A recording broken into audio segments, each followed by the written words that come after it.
Welcome everybody to this webinar entitled The Politics of Passage, and which revolves around new research on checkpoints and revenues in conflict. It's really wonderful to have you here today, and we have a great number of participants for this seminar as well, speakers. So it's great if we can start kicking off. Can we start having the slides, please? So just a few weeks ago, the United States signed a memorandum of understanding with Iran that was supposed to reopen the Strait of Hormuz to global trade. What Iran had done, of course, in response to the US-Israeli assault, was to grab the global economy in a stranglehold, not at the point where critical resources are produced, but by controlling the narrow point of passage where control was particularly effective. And then it began charging hefty fees for safe passage. It took the world by surprise, and pundits, of course, began asking, have we hit the end of the era of free passage? Next slide, please. That's the wrong PowerPoint show. We're supposed to see the PowerPoint for the general session. Now, the point of departure for this event is that even years before the Hormuz crisis, we have already seen in the margins of the world emerging a proliferation of checkpoints and the contestation of trade in conflicts. Some of these conflicts seem to revolve just as much over control over roads and passage points as they did over resources. With the evidence accumulating, the question arose of how to make sense of this all. As it turns out, in many societies, people and resources are dispersed and wealth is concentrated disproportionately in trade. So that's where people fight over. Let me just share the slides myself. Oh, that's not allowed. So a bunch of studies have been published on roadblocks over the past years. And gradually, we started to get a concrete empirical picture for contexts in Africa. And this kind of led to two questions. How central are the rents on flows instead of resources to the financing of conflict? And what if control in conflict itself revolves not so much around control over territory and people, but instead over spaces of circulation? So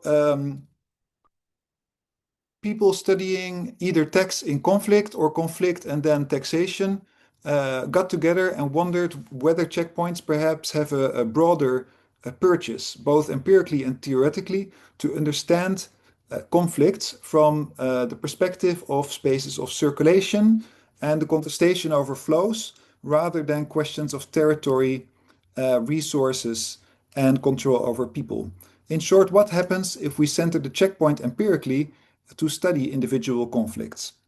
So this discussion, which we had among the editors of this special issue, led to a series of two workshops in which we brought together a number of scholars which were selected specifically because of their knowledge of concrete empirical situations inside ongoing conflict situations, regardless of their disciplinary background. And we asked them to just center the checkpoint in their description of conflict dynamics. And from there on, we started to debate and infer more theoretical questions pertaining to questions of development and conflict. Can we move to the next slide, please? Yes, that's great.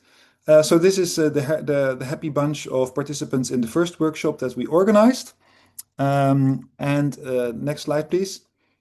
Not all of them survived to the next level, but today we are celebrating the publication, and we're launching the publication of this special issue of the journal Development and Change, which is dedicated to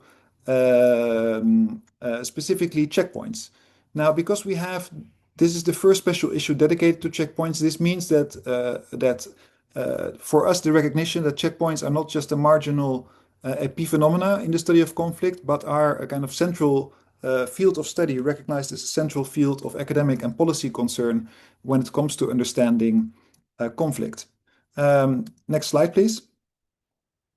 And just to give you an overview of geographically the scope of the special issue, here we've created, AI helped us create a map of all the contributions to the special issue. And you can see that the contributions span all continents except for Australia, where we have not yet mapped checkpoints.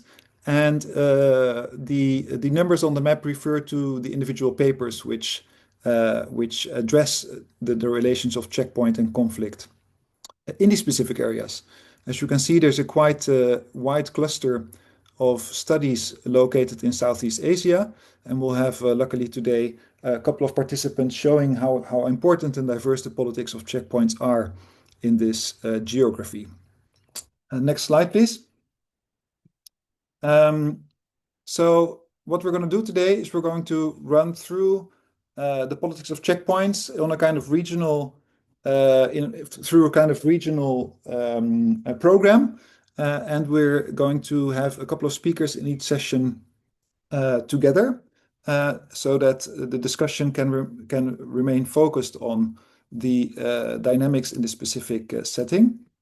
We have during this session the question Q&A mode on, so that you as a participant can feel free to drop a question as soon as it arises, so you don't have to wait to collect them to the end. And if it is addressed to a specific speaker, that speaker can then try to address it in the chat while others are speaking. And we will collect anyway a moment after each discussion to have a Q&A. So now I would like to hand over the floor to Vanessa to moderate the first session. Great. Thank you so much. Thank you so much, Pierre. And really want to take a moment to thank both my co-editors here, but also all of the authors and contributors to this special issue. As Pierre said, it was, quite a journey to get here. This has taken, several years now, but it's been a really wonderful learning experience for me. I've learned so much from all of the contributors, and we have a great set of presenters that were able to join us today. So we're going to start with 3 papers.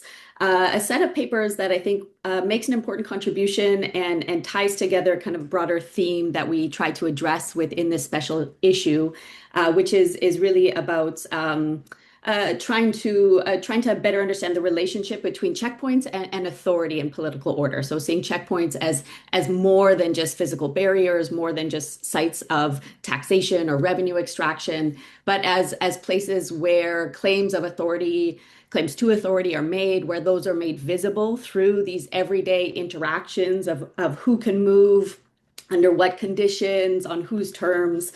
This is really what we mean in this special issue by the politics of passage. It's not just about controlling roads, but it's really about how authority is asserted, how it's made visible, how it's negotiated and contested, and what that can teach us about political order, about conflict dynamics, about possibilities moving forward for policy and humanitarian actors in these spaces. So we're lucky to have the first 3 presenters today giving us really fascinating cases from Afghanistan, Northeast India, and Myanmar. I think really encapsulate this idea of checkpoints as places where authority is exercised through relationships between armed groups and citizens, armed groups and state authorities, between different armed groups themselves. And how, really illustrating how those interactions manifest and the implications they have.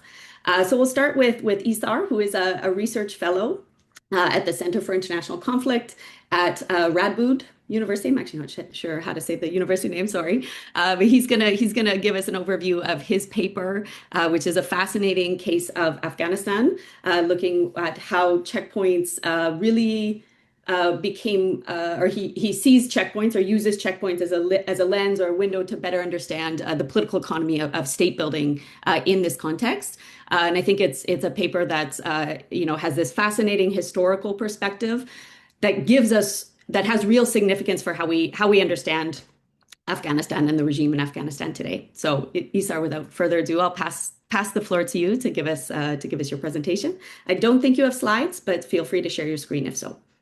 Thank you very much, Vanessa, for the kind introduction. And it's my pleasure to be in this wonderful webinar, meeting colleagues and friends that we have been through working on a special issue. So my article is on checkpoint taxation and new patrimonial political order in Afghanistan. I look into the role of checkpoint taxation in the emergence as well as in the disintegration of political order in Afghanistan. And I focus on the Republic era, covering President Hamid Karzai's rule from 2001 to 2014, and then followed by President Ashraf Ghani from 2014 to 2021. And then I will also reflect a little bit about the Taliban as an insurgent group during the same era, 2001 to 2021.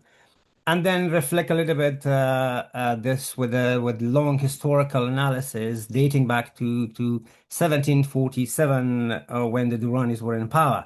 So the core argument of this paper is basically that checkpoint taxation functions as a rent-generating sites where access to it kind of contribute to order and stability, and disruption to it kind of fuels conflict. What I mean by that is that when access to these to customs, to checkpoints, where rent is generated and offered to powerful elites who have got gun or who have got power for instability. So they would kind of sell their loyalty, and then they become part of the political settlement.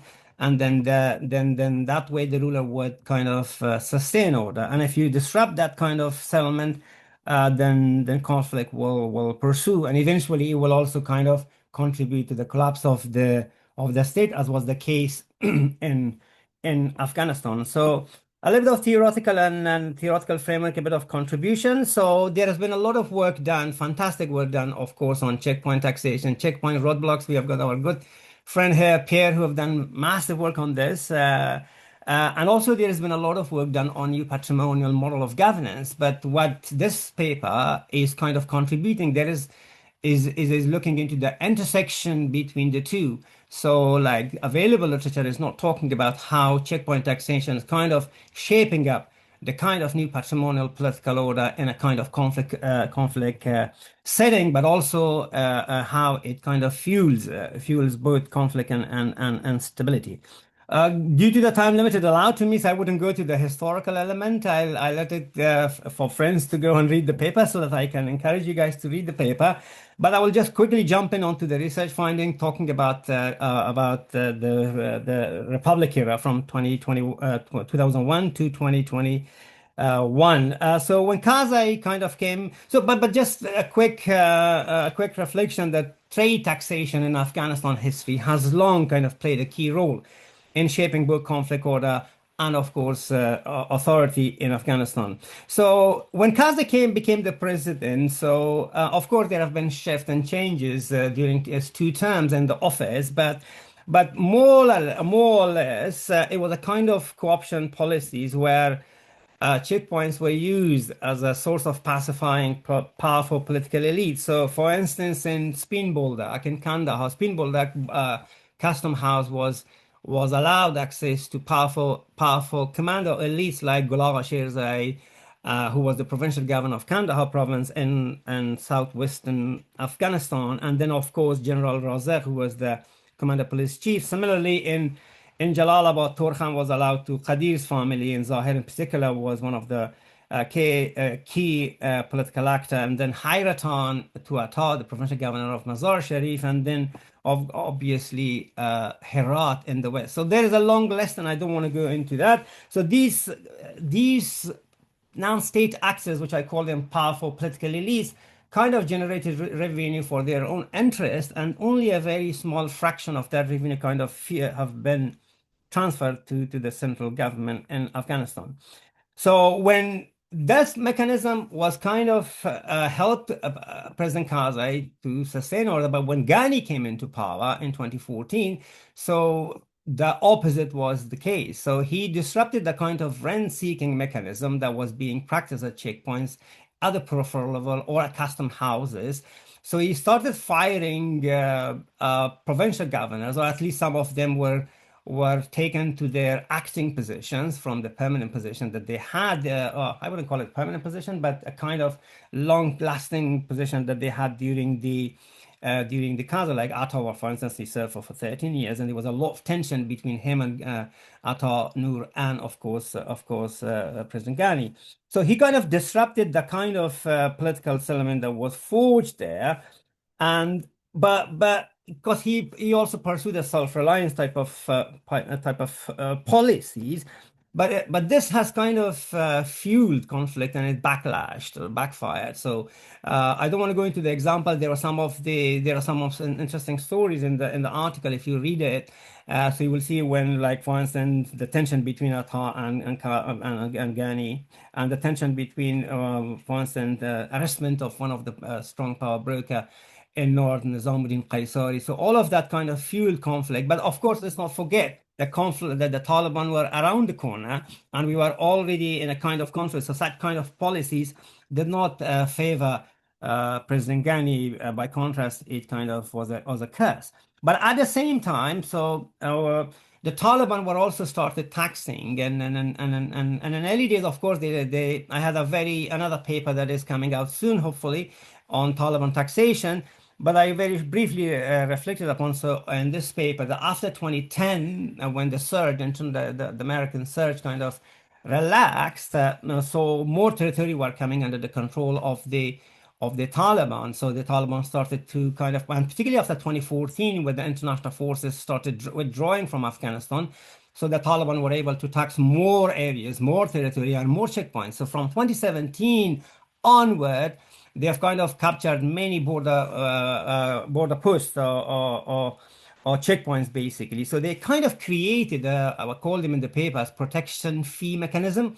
So the supply chains of the international forces was kind of being supported and assisted by the Taliban. It's very funny. One of my interviews said that you are paying the Taliban to escort your guns and ammunition just to kill them back, and that was exactly what happened at the border. So it kind of reflects how access and control of these passage points or choke points or the checkpoint roadblock, whatever you call them, was very much important in shaping authority and shaping, sustaining the war, which helped the Taliban, and a kind of contributed, of course.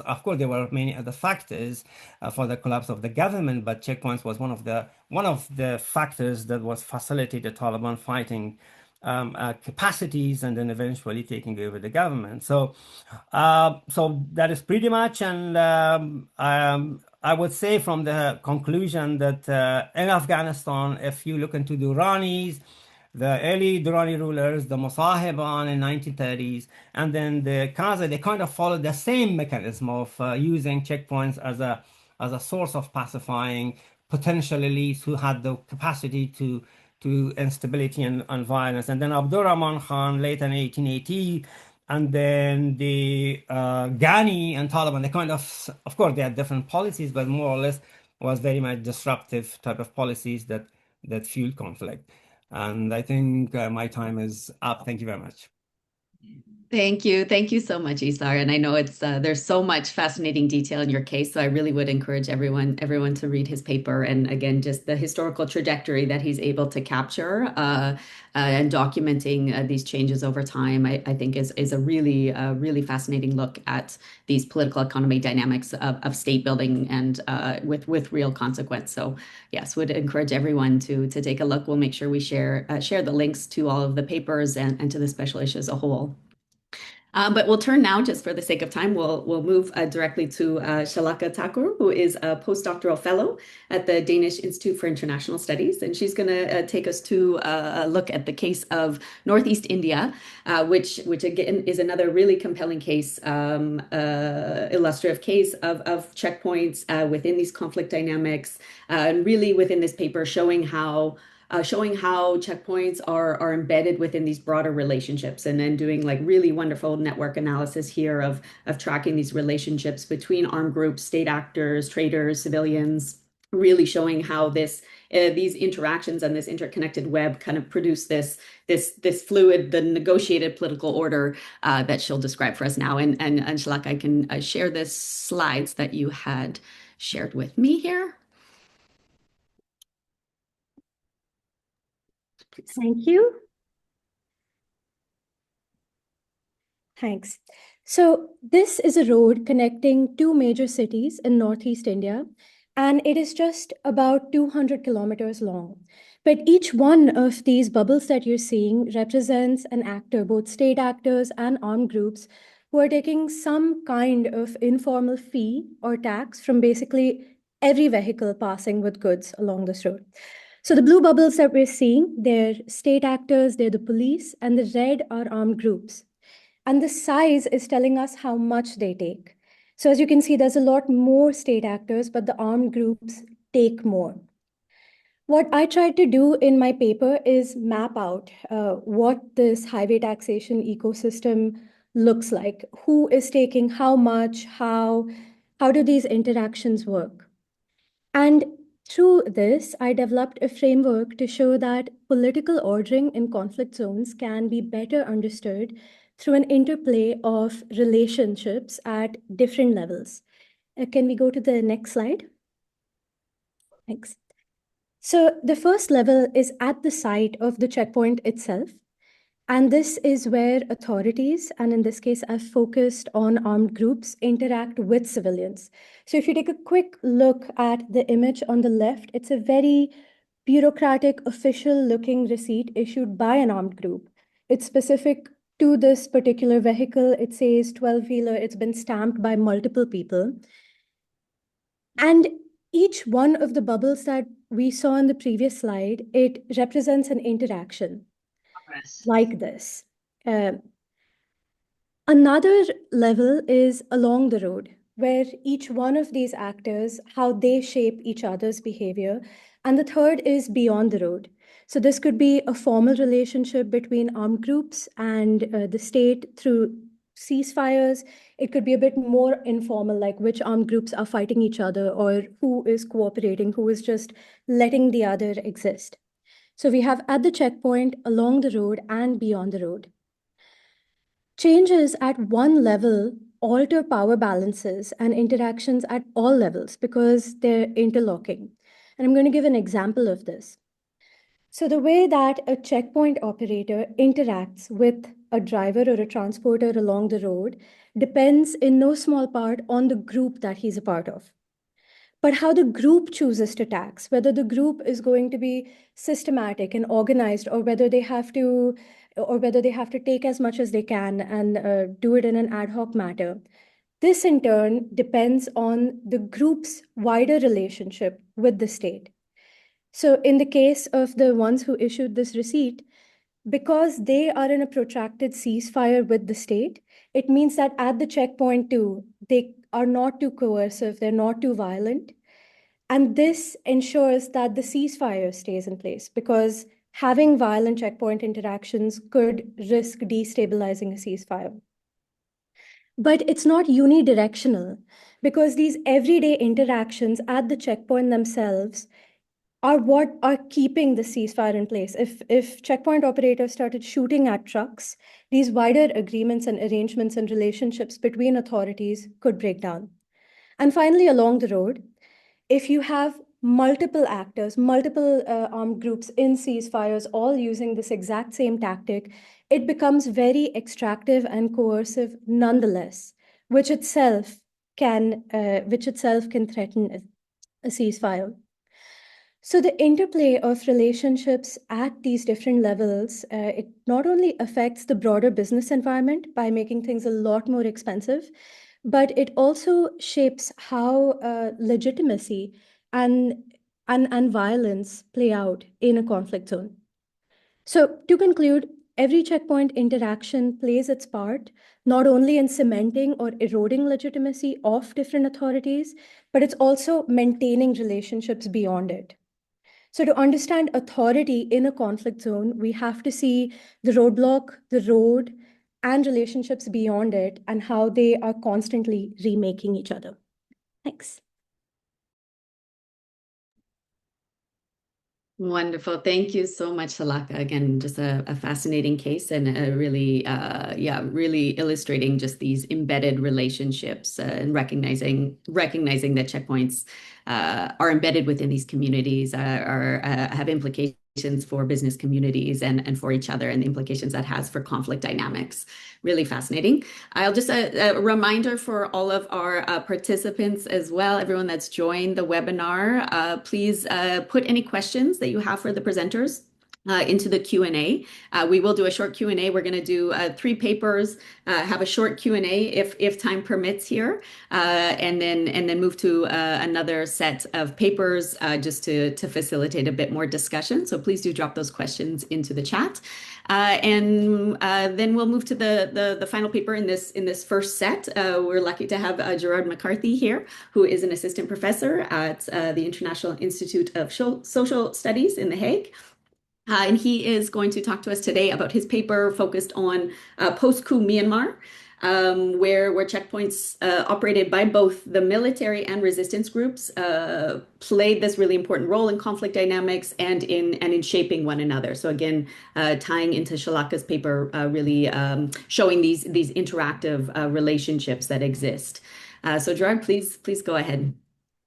Thank you, Vanessa, and thank you to all of the colleagues in Sussex, in Copenhagen, and further afield for making this possible and bringing us all together into a very timely conversation.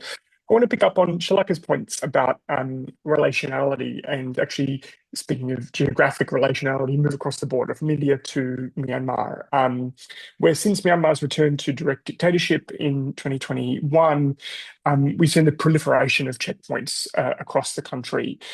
A journey that once might have taken 5 or 6 hours can now take 12 to 24. Often with multiple stops, searches, and demands for payments, as well as encountering a high risk of abuse and assault along that journey. Rather than viewing checkpoints simply as sort of security infrastructure, which might be how they're often perceived in the popular imagination, in my paper with my Burmese colleague, who sadly has to write under a pseudonym, his name is pseudonym is Karl Nyana. In the paper, we explore both checkpoints run by the military dictatorship, largely in urban areas and on major highways, as well as resistance checkpoints on largely rural roads. Examining how ordinary people have navigated and adapted to the proliferation of checkpoints over the past 5 years, we explore them as sites where authority is produced, contested, and negotiated in everyday life, revealing the relational dynamics of what we conceive of as a fiscal social contract during wartime. Our first finding from kind of post-coup Myanmar checkpoints is that they expose fundamentally different kinds of relationships between authorities and civilians. Since the 2021 military coup, the military has been using checkpoints primarily for surveilling resistance actors and civilian populations, but particularly extortion, and with the goal of collectively punishing civilian populations for their tacit and in many cases, material support to resistance actors, which now control more than half of the territory of Myanmar is under the control of non-military governance actors. Farmers, traders, drivers who were interviewed by our research team in Myanmar described having to declare their cargo, disclose where the goods were going, and pay arbitrary fees. Fertilizer it was heavily taxed and confiscated, and goods run the risk of being seized. People face the risk of arbitrary violence and extortion. We contrast these kind of military checkpoints with those run predominantly in rural roads and arterial roads run by resistance actors, where there is a kind of a social logic of reciprocity to some degree that is coupled with the coercive reality that resistance actors are arms carriers. So there is a coercive dimension to these checkpoints, but there is a possibility and social scope for negotiation about how much tax is paid, for instance, as well as a very clear strategic focus not on taxing everything, which is the case at military checkpoints where all people and goods are taxed, but at resistance checkpoints, a clear decision to only tax high value assets and things like logs, fuel, tankers, rather than sacks of rice, which is the kind of taxation that you see at military checkpoints. This contrast is important because whilst both authorities are sort of taxing and trying to surveil and regulate movement, one relies primarily on coercion, while the other depends on ongoing relationships with the communities among which resistance actors live. The broader lesson, we argue, is that authority in wartime is not simply about who controls territory, but is also about how people experience and interpret everyday interactions with those claiming the right to rule. I want to kind of just make a very short, broader point in the paper, just as I wrap up, about the consequences of checkpoints on livelihoods. And this is the sort of second main structural theme of the paper, which is about the effects of checkpoints on rural livelihoods in particular. And we see this a lot in the research that we did in Sagaing region and Chin State in Myanmar, where because of the taxation on the movement of cash crops in particular, you've seen a structural shift of rural communities towards more barter-based economies, reducing, not completely eliminating, but reducing the amount of land being cultivated for cash crops. And that this has paradoxically had the effect of actually moving and strengthening the resilience of rural communities in their support for resistance actors. Which is obviously against the broader objectives of the military in trying to regulate resistance actors. To sum up, there's this. Our paper shows that authority is not merely imposed through these checkpoints, but is relationally produced through these everyday interactions that surround them. Thanks so much. Oh, wonderful. Thanks so much. And yeah, really important point there to emphasize, especially about the humanitarian and livelihood impacts of these checkpoints, that they're not just within this special issue as a whole. I think all of the cases do a good job of not just showing the relationship to political order and state building, but also of really making the consequences clear from equity perspectives, from livelihoods, from food security perspectives, and then really emphasizing that these are the checkpoints are a real issue from a humanitarian policy and a development perspective. Now, we so far don't have any questions from participants. Again, please do drop anything in the chat.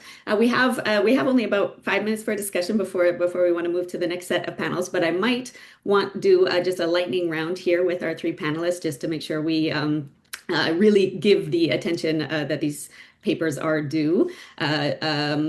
So I might just ask one quick question to each panelist, but I might ask you to just try to respond in 1 to 2 minutes, 1 to 1.5 minutes, let's say, just to make sure we have time for the next papers and the full discussion afterwards.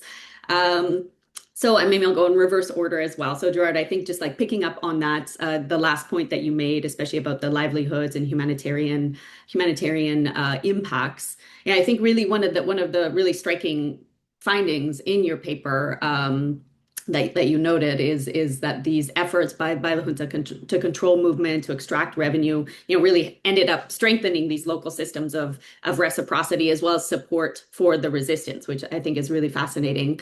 But I wonder whether you could reflect on what lessons you think this has for policymakers or humanitarian actors about how they engage in these spaces, what sort of implications that might have.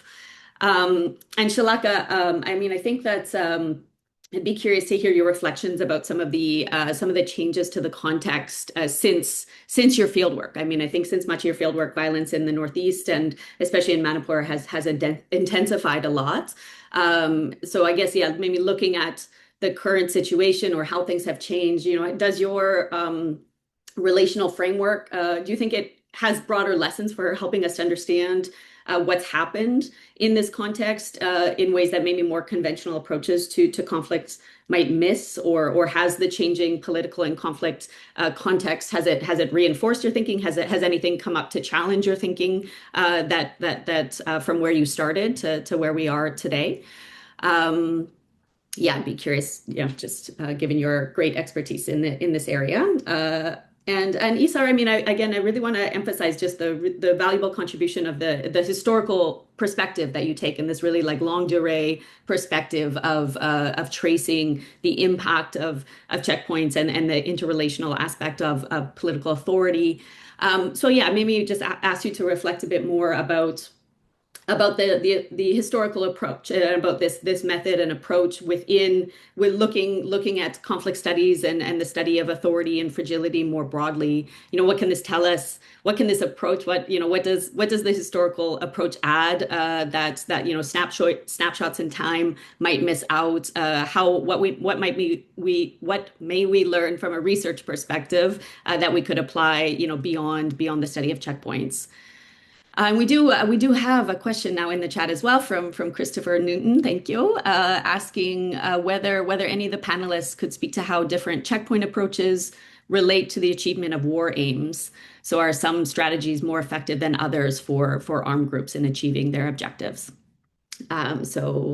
Maybe we'll start with Gerard, since I gave you a bit more time to think about the answer. I think it's a really kind of key point that we're trying to make in the paper, which is that there is this paradox, right? That the constraints on rural livelihoods has had an incredibly detrimental humanitarian effect, but it's also forced really significant structural kind of adaptations. And they were already pre-existing before Myanmar's military coup, a culture of reciprocity and kind of rural mutual aid groups, and they are now so much more important, particularly in caring for displaced populations, but even running things like seed banks that aren't reliant on agribusiness supply chains that run through urban areas. And a lot of these systems get basically no international support. And so they're, supported by the diaspora through migrant workers and kind of the Burmese community abroad. And so I think there's certainly donor opportunity to be able to support these kind of non-state humanitarian systems that are super critical to how people are sustaining themselves amidst this military dictatorship that's just changing its clothes now in the current context.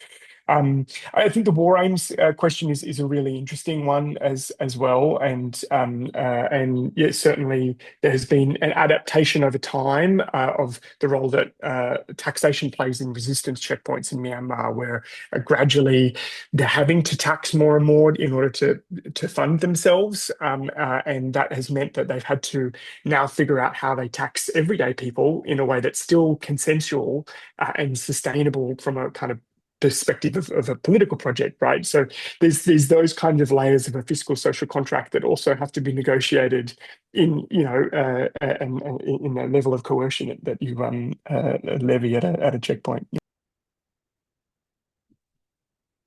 Thanks so much, Jared. Yeah, Shalaka, please go ahead. Yes, thanks. So the context has changed a lot in Manipur with an inter-ethnic conflict starting in 2023, after my fieldwork for this was finished. And it changed the checkpoint ecosystem entirely. So the road which I opened my presentation with that has changed. People now they circumvent the ethnic areas of the ethnic areas that they are at war with, and it's even led to more roads being created in order to kind of cut off the other. But what you see within this is that even though the logics have changed, it still fits within the framework, because as the relationship between different armed groups changed, it changed their checkpoint interactions and where the checkpoints themselves were placed spatially. It even changed the roads and who controlled the roads at large. But what we do see is we see an absolute proliferation of checkpoints. Groups that before banded together at one checkpoint are now spread out across roads, and this also creates different incentives for business people for who can do what kind of trade in that region. So it's changed a lot, but continuing to look at the checkpoint, at the road, and at relationships beyond it, and how they're kind of speaking to each other is a really good way to get an overview also of how this otherwise entirely chaotic seeming system is patterned or structured. And in terms of armed group strategies, I feel like they keep evolving. One of the things beyond revenue generation is definitely just simply an articulation of presence. And this is something that came up with in armed group interviews a lot, that if someone is passing through our land, it was meant to be an articulation of presence, which is important to an armed group. Thank you so much, Shalaka. And yeah, Isar, please feel free. Yeah, so basically what we can learn from this, beyond what we discussed about checkpoint taxation, is that checkpoints are not just the sites for generating revenue, financing the war for the rebels, or financing the state to influence authority, but it also gives us a kind of implication that it moves beyond this. It shapes up authority. It shapes up or influences basically the dynamics of conflict, the order, as I discussed it. But one of the very key lessons, like for instance, that I also discussed in the paper, is because of the international community that intervened in Afghanistan, and of course the Afghan government, and of course the Afghanistan rulers throughout the history kind of ignored the important role, or particularly the past 20 years, the international community and the state ignored the importance of trade control in shaping up not only revenue generation, as I said, but also the prospect of or the conflict dynamics, and it moves beyond the conflict studies, I would argue, and it also gives us insight into how rebel finance, particularly, which is very new in the literature nowadays, rebel taxation in particular. So it tells us more about that, and of course, not only about state making, state formation, but also talks about how rebel checkpoint taxation contributes to state breaking or disintegration. Yeah, thank you, Isar. Another really important point. So with that, I think we will move to the next set of papers. We have another set of papers, and I'll pass to Shalaka to moderate that discussion there. Thank you. Thanks a lot, Vanessa. Okay, so this next panel is taking us across some different settings: Somalia, the Colombia-Venezuela border, Myanmar, but in a different time and region, and Iran's Kurdish borders. And in this panel, the question that we're asking is how checkpoints shape conflict economies and how they structure the relationship between armed actors and the populations that must pass through them.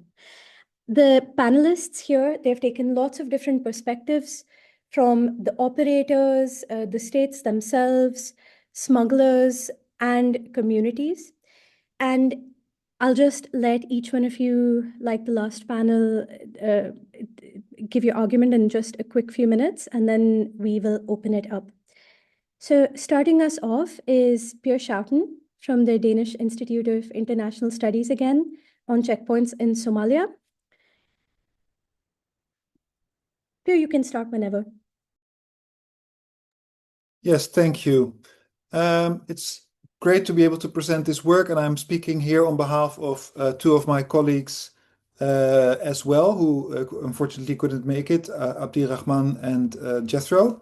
It's really a collective paper that I'm trying to present here. So Somalia is perhaps well known as a checkpoint context for some of you, and it is so largely thanks to the group Al-Shabaab, the jihadist group that is making all the news in conflict research, because it is just like the Taliban in Afghanistan, one of those armed groups that manages to outdo the states that it's battling exactly where it comes when it comes to the kind of key prerogative that states usually have, which is, you know, a predictable taxation and administration of taxes and facilitating mobility, etc. So Al-Shabaab is relatively known for this. What does it do? We mapped all the checkpoints in South Central Somalia, and of all those checkpoints that we found, Al-Shabaab only operates 23% of them, but it is much more effective through these checkpoints to levy taxes from traders and road users than the government. The experience of passing through Al-Shabaab checkpoints is also more pleasant for traders and transporters, because the first Al-Shabaab checkpoint you meet, you have to unload everything. This is a bit of a hassle. They count everything, and then they assess what kind of categories your load falls into, and they will tax you on the basis of this. But in counterpart for this meticulous process and the hefty fee, you are issued with a receipt, such as the one depicted here. And that receipt allows you free passage along all subsequent Al-Shabaab checkpoints along the road.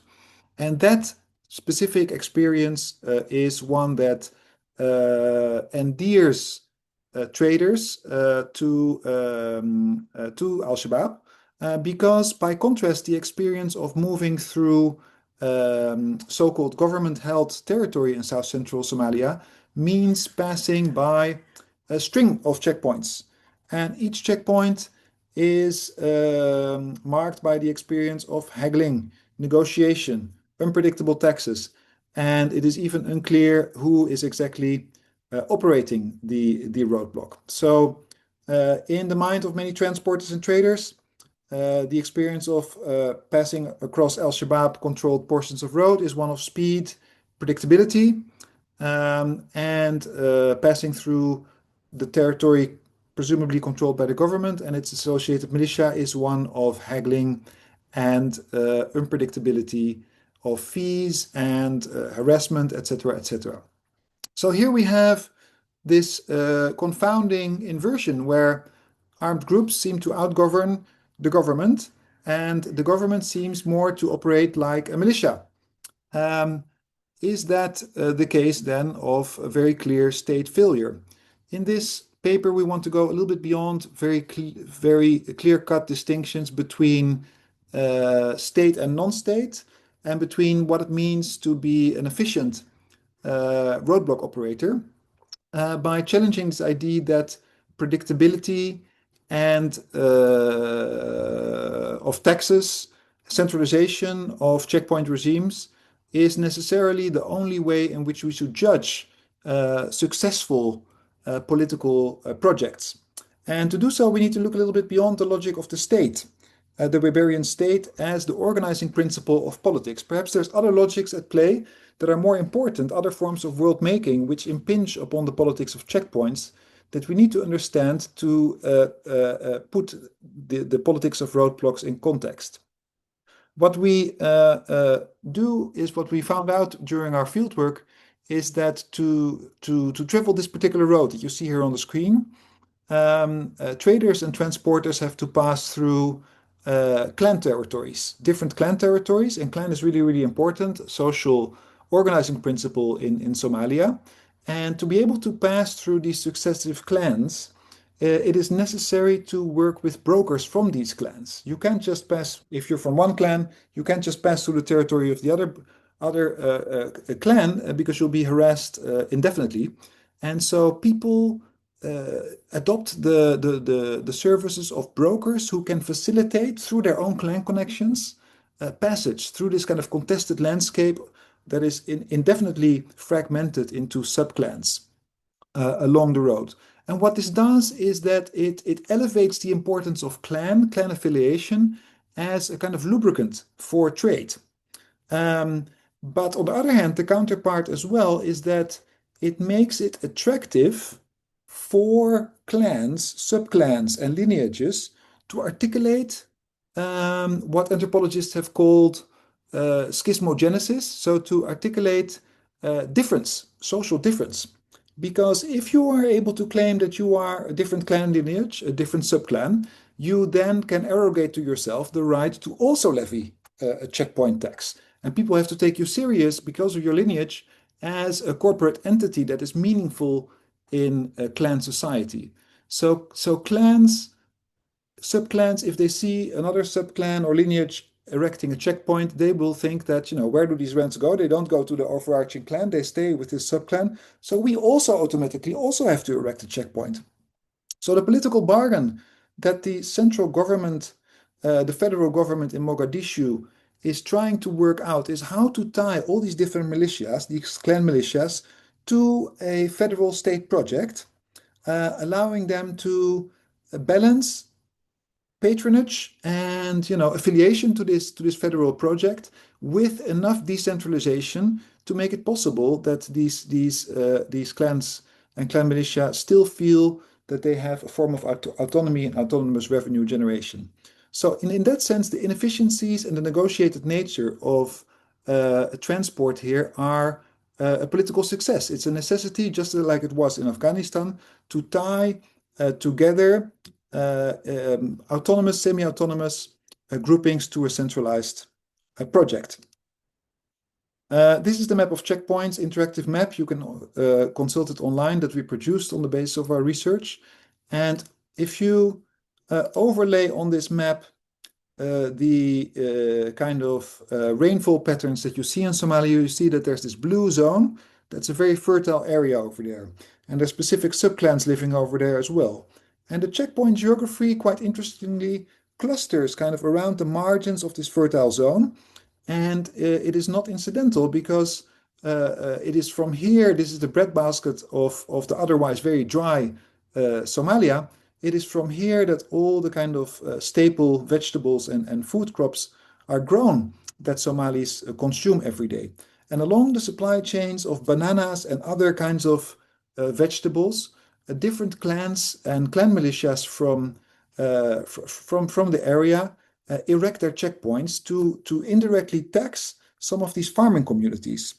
So there's also a kind of extraction across clans that is kind of embedded in this clan system. And we try to show that, beyond political economic questions, beyond a question of governance, we need to take checkpoints seriously as world-making entities, as places where questions of identity, social belonging are being contested and reinvented as responses to the changing circumstances of conflict. And so it is part of the repertoire of how people make and remake their world in conflict.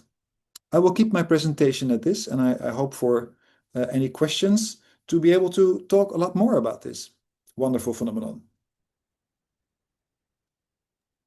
Thank you, Pierre. It's really fascinating, the contrast between Al-Shabaab and the clan militias, the role of brokers, and I think just also putting us out of this mindset of everything being about states or wanting to be a state.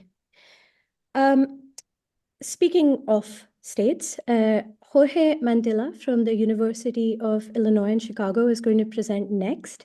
And his research is based at the Colombia-Venezuela border, and it's showing how state officials often govern through crime at informal crossings. So over to you, Jorge. Thank you so much.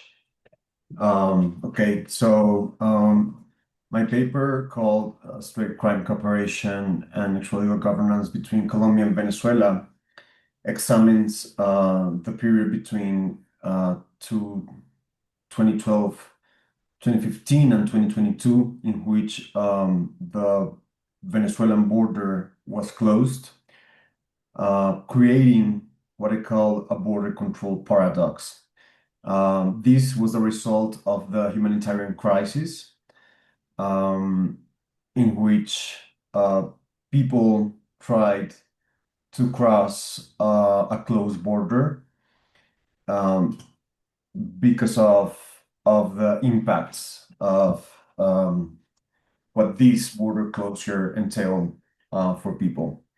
So in the picture, you can see what was the actual official or legal kind of international breach, where thousands of people back in 2015 tried to cross. And on the left, you can see the map in which in yellow are the official roads, the legal roads, and in red, this kind of ecosystem of trochas in Spanish, or irregular paths, just kind of emerge. These, of course, were historical passages, but the difference, I think, is the political economy it created, in which state officials end up not only cooperating, but delegating basic state functions to organized crime groups or to non-state armed groups.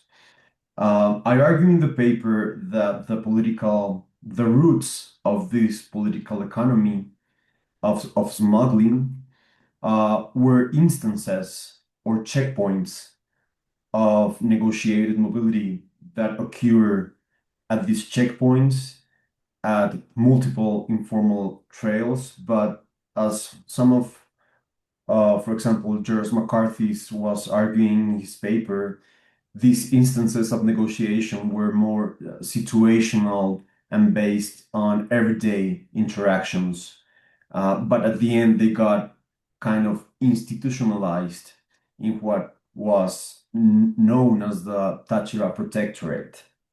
What I argue here as a border control paradox, as a necessary condition for this political economy, is the fact that sometimes the course of actions taken by states for the sake of security of or sovereignty, such as closing a border, end up diminishing state capacity or end up diminishing even their security purpose and creating more advantages or more benefits for organized crime. So these all kind of trochas. These are the ways they look like across the border. And I argue that these were just complex spaces where trocheros, named people who take care of the trochas at the checkpoints, but also irregular immigrants, smugglers, state officials, and organized crime groups negotiated mobility. This was not just a fact of the revenues, let's say drug trafficking, illegal economies, or just the fact of territorial control in the context of intra-group or just turf wars, but it was just mobility, the core of this political economy.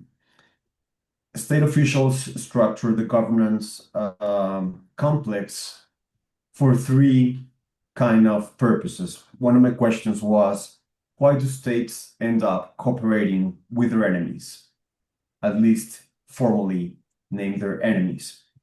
Here it was because of the fact of containing other foes. For example, Venezuelan authorities and the Venezuelan regime was convinced that the US was going to invade or attack the regime. This ended up being true this year. In January, as you all know, as Nicolas Maduro was kind of extracted from Venezuela. But their original hypothesis was that there was going to be an invasion from Colombia across this border. So they end up delegating to the Liberation National Army of Colombia, ELN, which is a guerrilla group in Colombia, the control of the borderland as a kind of first line of territorial defense. They also did it because of the domestication of these illicit economies.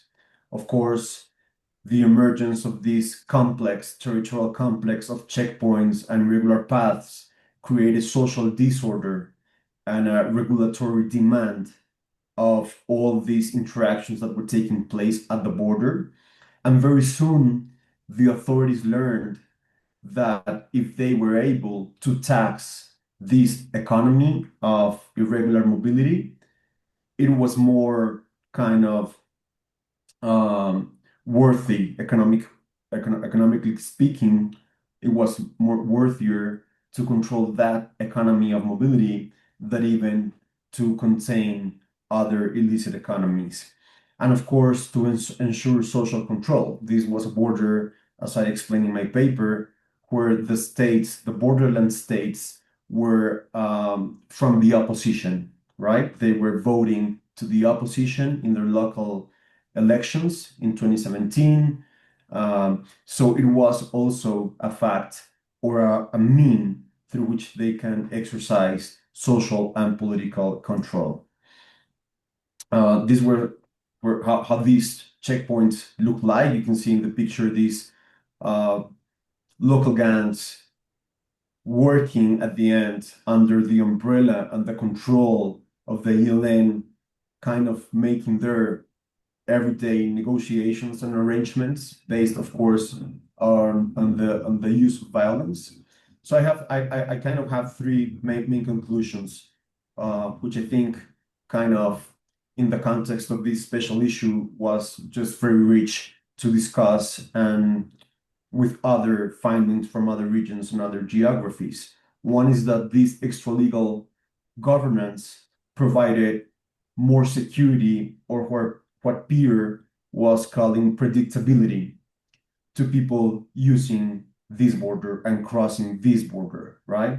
At the end, this kind of extralegal governance delivered more security and more predictability to smugglers, but also to immigrants and to locals than the actual state power.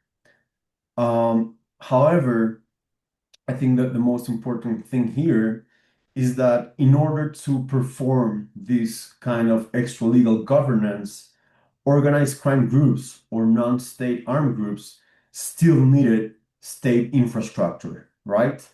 Because they still needed the fact of the border, the fact of the closed border, and what the political economy that closure entailed. And this actually meant that to become rulers, to perform rebel governance, criminal governance, or extra-legal governance, these groups still needed from the state, and the state needed from them in order to perform political control and to rule the border. So in that sense, I think one of my main conclusions, and I end with this, is that organized crime power in borderlands is not built against the state, which is the basic assumptions on classic security policies or public policy narratives, but they actually build this power alongside the state. And I think that is very important for humanitarian workers or for just kind of local approaches to development and security. Thank you, Jorge. Really interesting the way that the state and extra-legal groups need each other, but also I think the border control paradox, it's relevant to so many other contexts and can be used there, especially where border closures become more and more popular. Now, moving on to John Buchanan, who is going to show us a bit on how the commodity itself and the terrain shapes an armed groups, shapes armed group struggles and checkpoint politics. Thanks. Okay. So my article challenges the view that narcotics and valuable natural resources fuel civil wars. And I'm going to look at Myanmar's Shan State in the period from the 1950s to the 1970s, which is during a opium boom that would continue until the late 1990s when Burma became the world's largest illicit opium producer.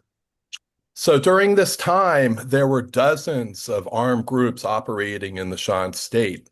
But what's puzzling is, despite all this opportunity for profit generation, the lion's share of all the profits went to one group, which is the Chinese Kuomintang forces that had escaped from Yunnan to Shan state in the 1950s. So many of the other groups were left scrambling for profits from opium. So my proposition or main argument is that profiting from the opium sector was much more challenging than economic theories and policy perspectives would suggest. And what I do is that my analysis shifts from looking at the presence of opium, how much or how valuable it is, to look at how armed groups attempted to convert this lucrative commodity into wealth. And what I do is I use this concept of the politics of passage and the pathways traveled by opium to examine the challenges faced by armed groups, right? So it's moving beyond the value to look at how opium moved, right, along pathways with mules or by cars or airplanes, right, and look at the significance of opium itself. So next slide, please. And it's one with the map. Yeah. So to give you an example is that many armed groups simply operated in areas where opium cultivation wasn't present. This made it difficult to tax farmers and traders. So for instance, in this map, you can see that many groups operated in the lighter areas, but there was very limited opium production there until after 1964. And even then, some groups operated in areas where there wasn't opium. Another challenge is that if you were in an area without opium production, you couldn't go to another area where an armed group operated to tax or purchase army because they claimed exclusive taxation and purchasing rights there. So let's talk a little bit more about checkpoints. So can we see the next slide? So checkpoints shaped conflict economies in several ways. One way is that it provided opportunities for armed groups to tax and purchase opium from traders. But what I found really interesting about the Shan State during this period, very different than many of the other papers, is that opium, the use of checkpoints to tax opium was very limited, right? And it was largely limited to the Thai-Shan border to areas controlled by the Kuomintang. And part of the problem is that the military government wouldn't allow armed groups to set up checkpoints for taxing opium on the roads. They would simply be attacked, and this was a deterrent for this. Another element of the story is the government also allowed use checkpoints as a tool for managing conflict. And basically, they made side deals with armed groups that they could use government-controlled roads to traffic opium unhindered in exchange for them becoming government-allied militias, right? So here we can see checkpoints is a tool for state building and managing conflict. Let's talk a little bit about the ways that checkpoints influence the relationship between armed actors and society. And one is that the concern for predation or taxation at checkpoints for opium traders led them to take countermeasures, right? So they simply hired soldiers, large amounts of soldiers, to escort their caravans of opium as they moved down from the fields to the Thai border, where there were purchasing agents for international criminal syndicates, right? And the use of these soldiers, they kind of insulated them from predation and also from taxation. However, many of these armed escorts were either Kuomintang members or groups that were allied with the Kuomintang. And therefore, when they reached the border, they were directed to their checkpoints on the border where taxation took place. And this helps account for why the KMT, rather than the other groups, accumulated most of the opium revenue. This mechanism was later replicated after the KMT's power declined by Kun Sa, who later became one of the largest opium trafficking head of the largest opium trafficking organizations in the world. So, contrary to the idea that checkpoints are easy ways to make money, I think it's useful to look at the Shan state, which suggests otherwise. So, a few implications are that, at least this article shows, is the need to move away from a focus on the massive aggregate value of opium and look at how groups profit from the opium. Another concern is that there's a tendency, at least in the Shan state, to look at the titans of the opium industry. And I've moved away from Kun Sa and the Kuomintang to look at the other groups. And this helps highlight some of the challenges they faced and raises interesting questions about how opium profits are made. And then finally, the variation in the amount of opium revenue accrued by each groups calls into the question about, to what extent did opium fuel the Shan Civil War, right? I mean, if armed groups in resource-rich areas aren't able to convert resources into significant wealth, this suggests that other factors may be driving what is one of the longest running civil wars in the world, not simply opium. So thanks, and I look forward to your questions. Thank you very much, John. That was very interesting, the significance of the commodities themselves and how they move in shaping checkpoints, or even the lack of them, is something that is very unique in our special issue. Payman Sinati from the University of Exeter is going to take us through the eyes of those who actually navigate these checkpoints.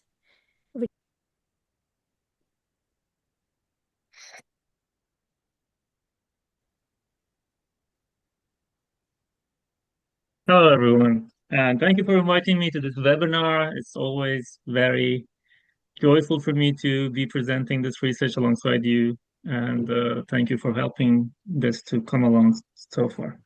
So my article is called "Escaping Isn't for Everyone," and that's a sentence uttered by a smuggler. And in reaction to the fact that we see a lot of interactions that involve this imagination that people need to flee these regimes of power if they are potentially naming these people who are supposed to be crossing as illegals, whether they're immigrants, whether they are people who are smuggling drugs, guns, or from bananas to cosmetics.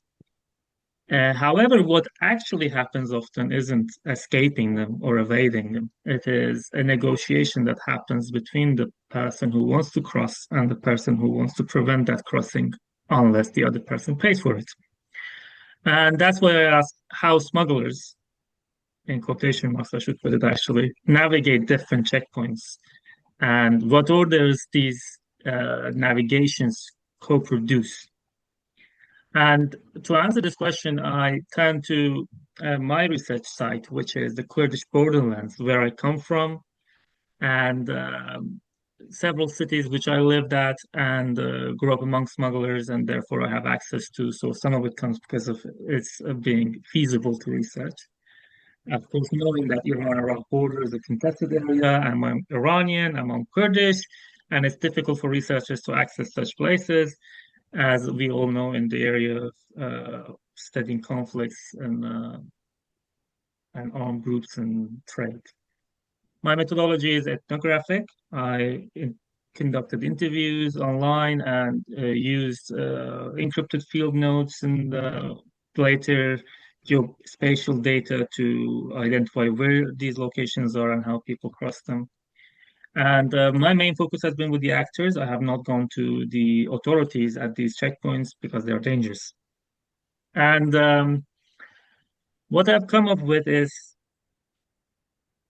there are two navigational tactics, and that's not what I come up with. That's what a simple answer once told me by one of the interviews I was doing. I asked, "How do you cross checkpoints?" He said, "It's either this or that."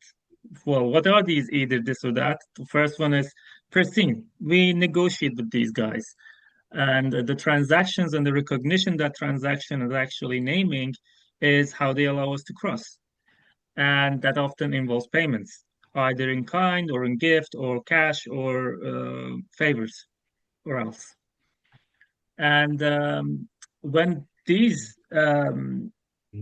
conditions for having a negotiated passage are not there, you do the other thing, which is to be a fugitive and to evade, to hide the cargo, to avoid the checkpoint altogether, or to escape through it or around it, and or from the people who come after you have escaped that checkpoint after you. So basically, it's an action of fugitivity.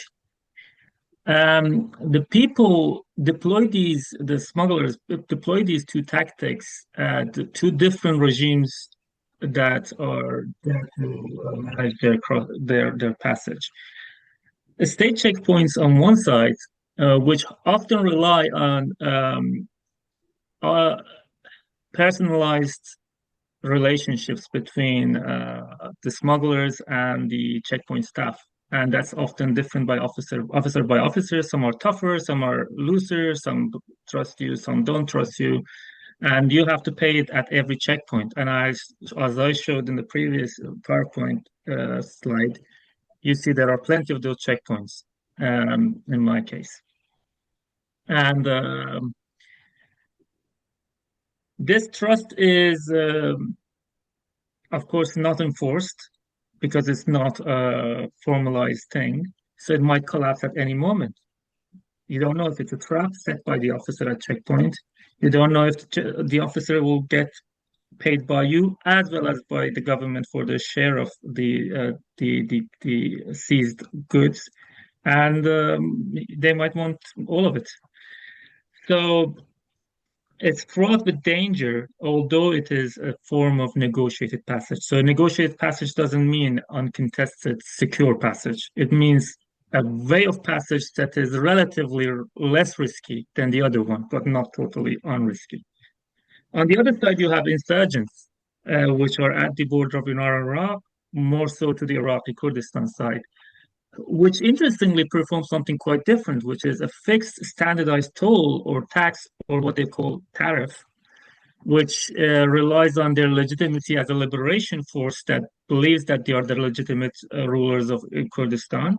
And they charge people at the border who they call simply traders. These traders, which government of Iran calls smugglers, are only smugglers to the insurgents if they don't pay the insurgents.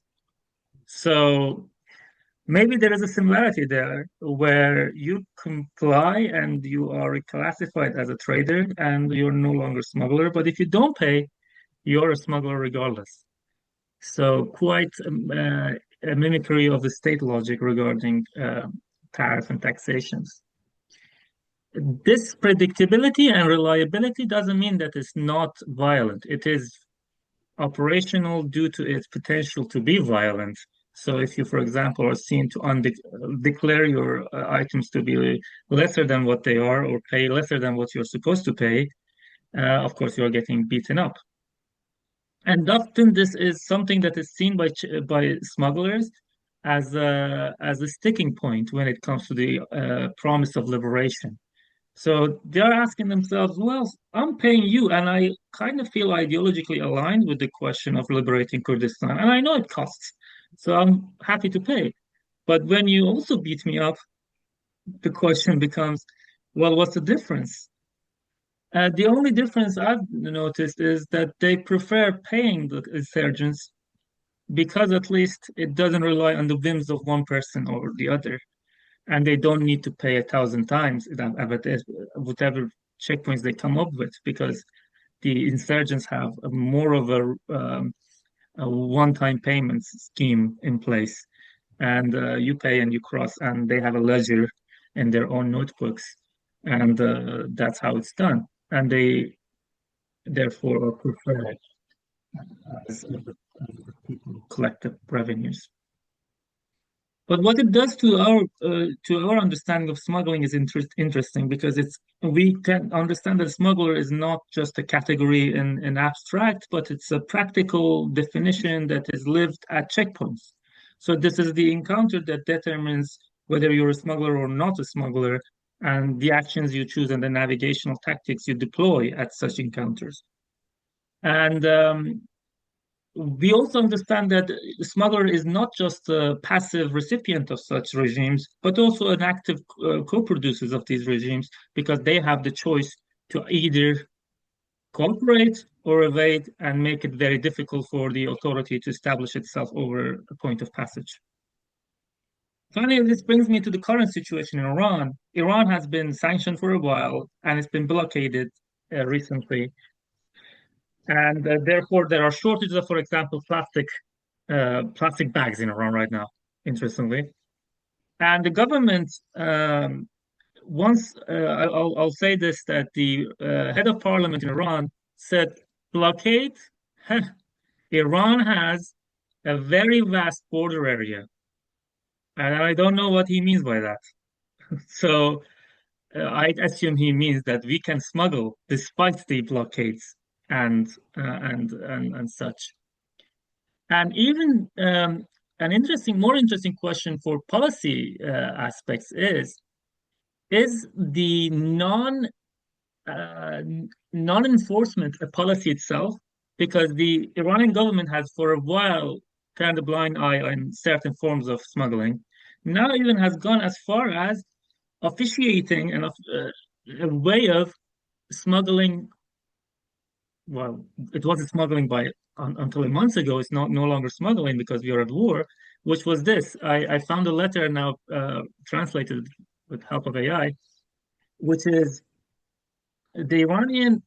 This part is interesting to me. The National Unity and National Security Council has sent a declaration to authorities that the smugglers, clovers, are currently allowed to import petrochemical and polymer materials into Iran, because there's a shortage of plastic from Iraq, presumably.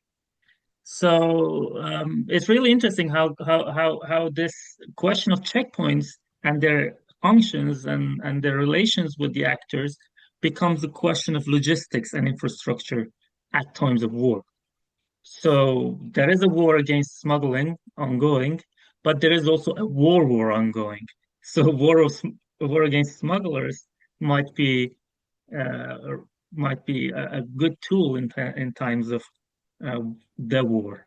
So yeah, this is what to me complicates the relationship between smugglers and checkpoints, and how authorities interact with these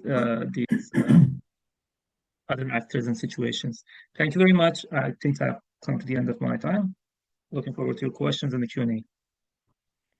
Thank you very much, Payman. That was fascinating, the differences between what makes a trader and a smuggler in whose eyes, but also this reminder that order is often co-produced by those who have to navigate the operators that we've been coming across in these other papers. So we've covered kinship, commodities, navigators, and we have a couple of questions. I think they're both directed to Pierre, which we'll get into super fast because we are running a bit behind schedule. Pierre, why are the fragmented clan-related checkpoints only a problem for the government and not so much for the Al-Shabaab? And does suppressing clan logics of diverse checkpoints have political or other costs for the Al-Shabaab? Can they maintain standardization across checkpoints when there is so much incentive for diversity? That's the first question. And I'll just tell you the second already. If you could elaborate on the role of clan brokers.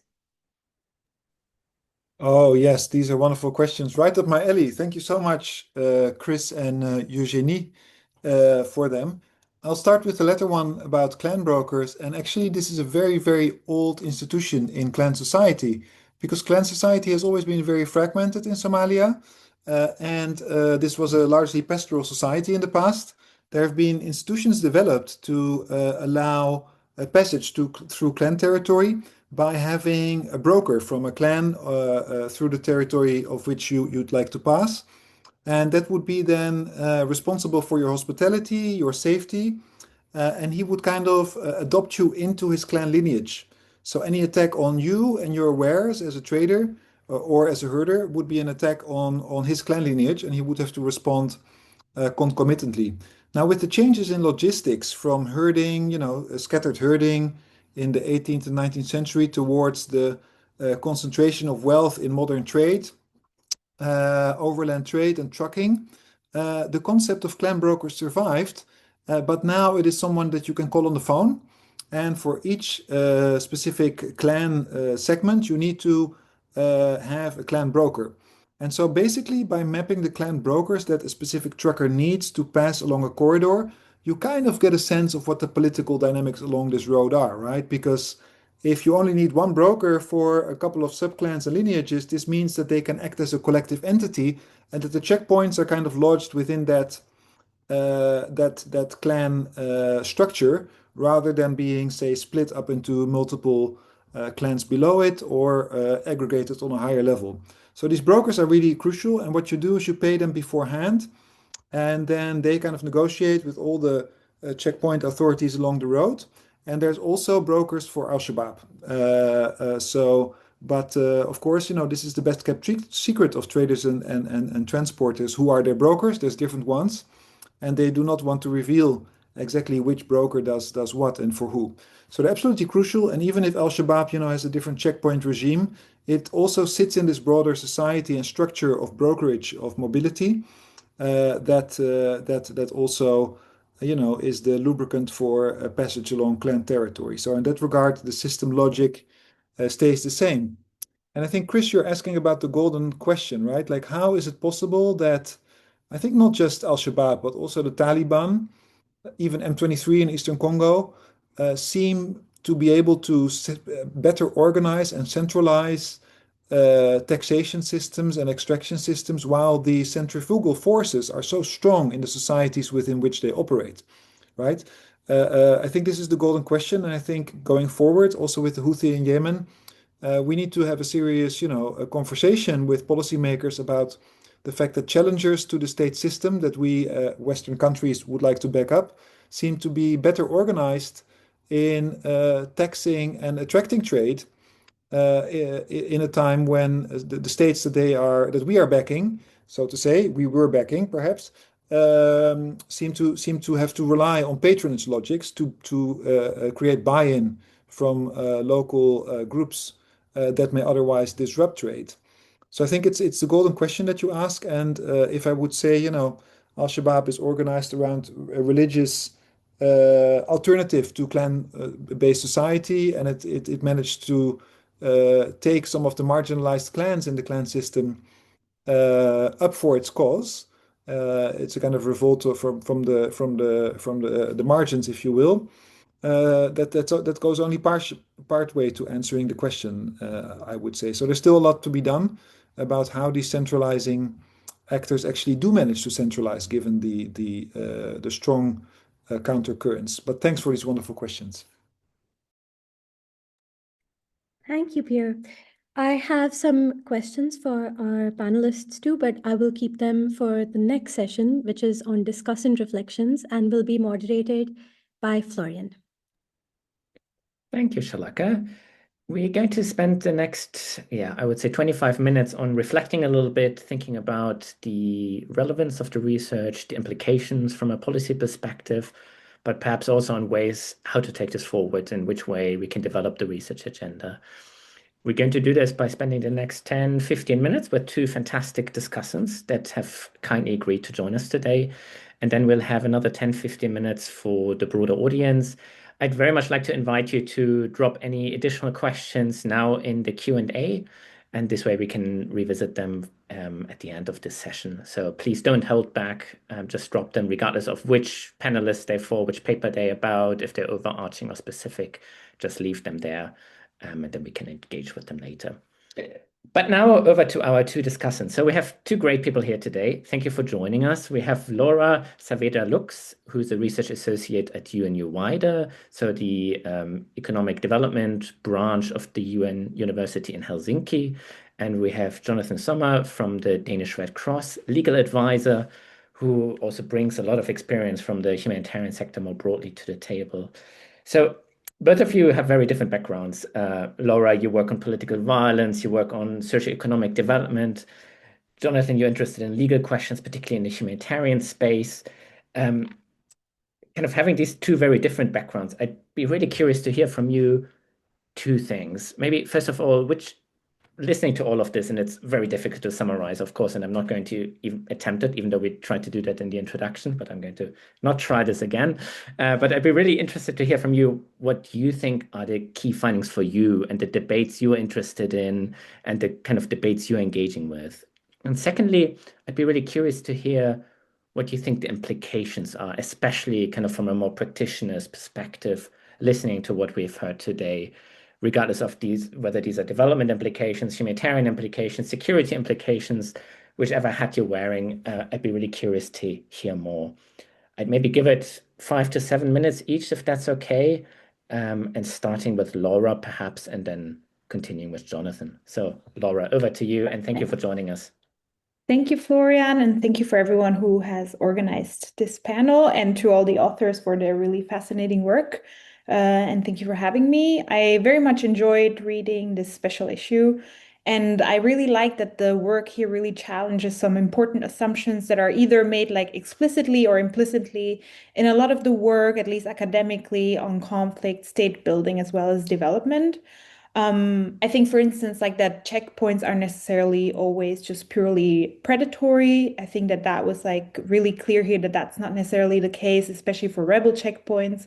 And also that the control over resources can be so easily asserted that that's also not true. And so that this gives us really like important entry points to understanding how some of these like relates back to development questions and to the study of like state building and often also like post-conflict reconstruction, where a lot of my work sits. I think especially the framework introduced here of the politics of passage is really interesting. I especially liked this one sentence in the conclusion of the introduction. Roadblocks are sites where power is performed, claims are negotiated, and the meanings of authority, legitimacy, and belonging are forged in motion. And I think this was like, for me, like one of the crucial sentences that also really ties together like all of the work that was like presented here today. Because this really means that these checkpoints and roadblocks are not only a means for sort of like generating revenue, but they're really also like where legitimacy is kind of like co-created or can be co-created, because it's not always legitimate, as a lot of the authors today kind of like presented. And so I think this really has important implications for how we think about fragility and state building, especially for some of the bigger international development actors that often think that like things can just be like clear cut, or there can be like some sort of like blank slate in which you kind of like operate and you come into a fragile setting. And I think two things that are really important to emphasize from this framework in terms of like why these roadblocks really matter and how they affect authority, I think is that they create repeat encounters and that also the level of predictability really matters. And I think especially the predictability is one concept that I find really important in the study of development, especially for fragile or conflict-affected settings, because I think civilians really often value predictability much more than maybe necessarily being aligned ideologically or otherwise with like an armed group. And I think that the authors here really do a great job inside of showing this, that like civilians and like whoever engages in enacting this authority often like really values predictability, and why that also matters in terms of like long-term trajectories. For instance, the paper on Afghanistan really showed kind of like how this kind of like all plays out across time, which I found really fascinating. Then also while reading some of these papers, I thought about like what a kind of other work have I read that kind of relates to this. And I was reminded of like two interesting articles that I think really help to kind of like put this in perspective. One is on checkpoints in the West Bank by Emily Gade. And basically what she shows is that there's these Israeli checkpoints and they really reshape how civilian resistance takes place because in areas where these checkpoints isolate civilians from their communities and really sever sort of social connection, this really leads people to engage in much more violent acts in these like encounters with the Israeli state and kind of like perform violent resistance that is not necessarily having some sort of like strategic impact. And so I think this is really interesting because also some of the work here really showed the design of these check. There can be really important political effects that go beyond some sort of like trade or like smugglers or and kind of like really enact some sort of like authority in like in the long term. Then there's another paper that really does something similar, but not looking at checkpoints. It's a work by Millie Lake where she looks at policing in the DRC. And so rather than looking at checkpoints, she looks at street level officers. And I think the argument here is like similar as to why this is really relevant, is that these create like everyday interactions between the state and civilians. And I think this is why this kind of like connects to sort of like when we want to think about more broadly state building and fragility and so on, that these like everyday encounters like really matter. And her finding is that basically building up just simply this coercive capacity does not necessarily lead to some sort of like stability. And I think similar here, some of the work that was presented shows that especially as some transitions might take place, you cannot just simply copy, paste, or take over authority. Authority and legitimacy is really enacted through relations and relationships. And I think this is important also for policymakers to understand. And then some final points on policy for policymakers and development actors. I think these checkpoints is really important to understand also as sort of like an information about the relationships that are relevant to understand if we really would like to address fragility in a more sustainable manner, reduce violence, and possibly also like and deliver some of the humanitarian services and development services. And so I think practitioners and development actors would be really well advised to kind of consider these checkpoints to understand governance, who controls passage and where, and what under what terms, and what kind of predictability is there. And I think a lot of the authors here also have studied really contemporary cases, and I think it could be really interesting for some of the actors operating there. I think from what I know, different humanitarian actors do have like ways to kind of like map out accessibility. And I think this could kind of like help very much in reinforcing that. And then I think one final point that I really want to stress again, to go back to something I mentioned at the beginning, is that I think predictability itself is like a really important variable. The stable terms of passage may matter more to civilian welfare than some sort of like legitimacy. Of course, legitimacy is important and like how civilians perceive order and who is ruling them. But often this like predictability really matters and kind of like knowing how you have to engage. And for poverty reduction more broadly in the peripheries where livelihoods derive from this circulation rather than production, even these like minor changes in like the terms of passage can really have disproportionate impacts for civilian livelihoods. And I think different authors here have shown that in their work. And so this also brings me to my very last question to kind of like for maybe the different authors to discuss if possible is I would love to hear the authors reflect a bit more on the different checkpoint regimes that they have studied and think about the consequences for local livelihoods, displacement, and the trust towards governance actors. Thank you. Thank you so much, Laura. And also thank you for linking this to some of the debates we actually haven't touched on, such as livelihoods, such as poverty reduction. I think this is really interesting to kind of connect checkpoints to these broader themes, especially in the development space. But you also already mentioned humanitarian actors. I think that's a great segue over to Jonathan, who has been thinking about humanitarian action for a while. Over to you. Thanks very much, Florian. Thanks for having me here today.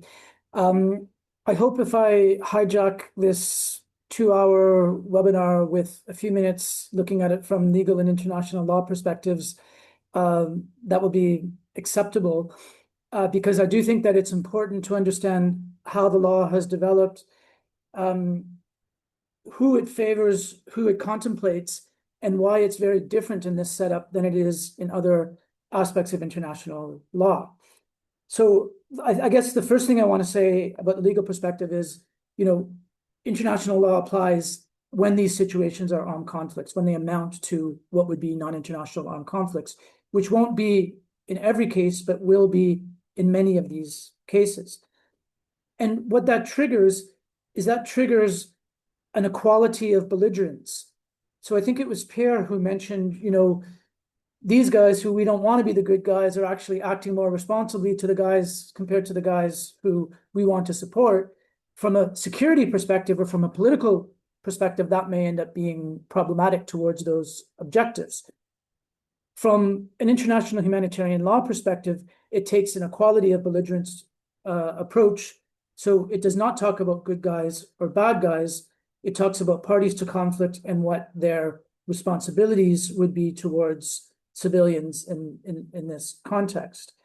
So with that as a starting point, one thing that I thought was really interesting was the consistency around, I think, at least 3 of the contexts that were mentioned today, that it seemed that the rebel checkpoints had more consistency and transparency than a lot of the state-sponsored checkpoints. We saw this notion of bureaucracy. We saw 2 examples of receipts that were granted that were respected in onward passage. So I think clearly from a governance perspective, this is really interesting. And it's interesting, obviously, as well from a legitimacy perspective. So I want to then tie that legitimacy to the way that international humanitarian law looks at it. Because again, this is such an anomaly. Normally, international law is about the relationship between states. Suddenly, when we have international humanitarian law, we're looking at the relationship of parties to conflict. And that means it may be non-state entities. So we often talk about this as a bit of an apples to oranges, particularly in governance discussions, because it's one thing to say, thou shalt not torture. And, that shouldn't really have too much implication in terms of whether it's a state actor or the non-state actor. But when we talk about things that have governance implications, thou shalt tax or thou shalt not tax, suddenly this comes back to what Pierre was talking about, the legitimacy and who is this going to affect in terms of their, I think that's another word that was thrown out, was the authority, the legitimacy, and how is it going to affect things in that manner.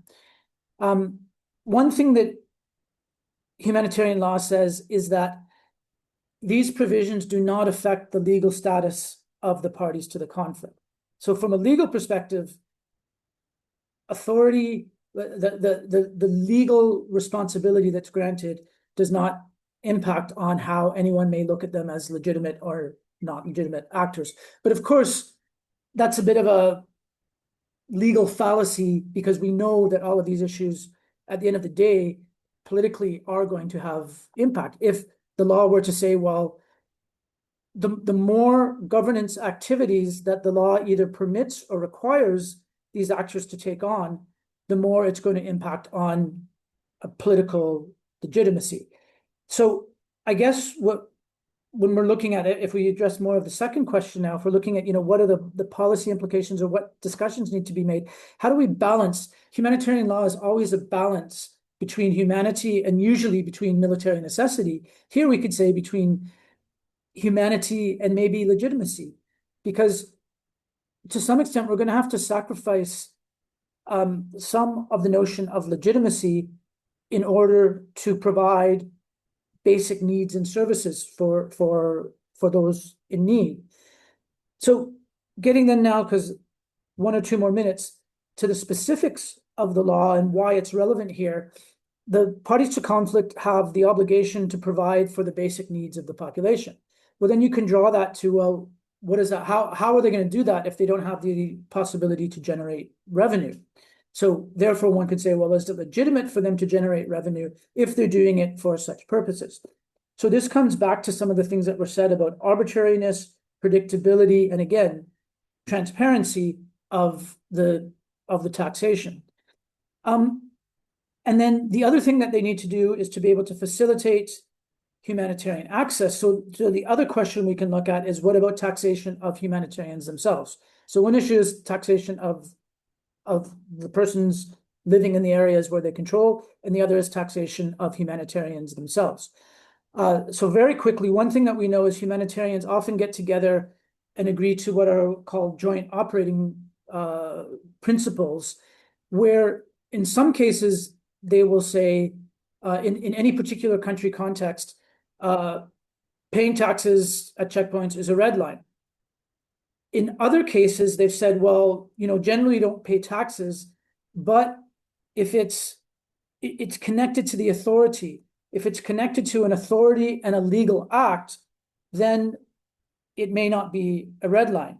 So that also brings us back to the question, well, again, what's the authority? What level of authority does a non-state actor have? It brings us back to the equality of belligerents. Is that law referring to the law of the state, or can it also refer to rebel law? So I would say this is a very, from a legal perspective, under-researched area, under-addressed area, and for good reason, because the implications, I think, are quite challenging. The more the law says, well, it's permissive for armed groups to do this, this, and this, the more it challenges the legitimacy, the government's perspectives. And again, that comes down to the balance of, well, how do we provide basic necessities for people in need without trying to upset the governance balance? I hope I've addressed some of these issues and raised, I hope, some more points for discussion in the future. Back to you, Florian. Thank you so much, Jonathan, and also for bringing the legal perspective. And what I found really interesting that both of you, despite coming from very different disciplines, reflecting on ultimately very similar themes. We have the kind of predictability, consistency dimension to this, especially on the rebel side. And then we have the kind of how this links to legitimacy. And then, Jonathan, in your case, also the tension of this legitimacy with the legal frameworks that we see at the moment.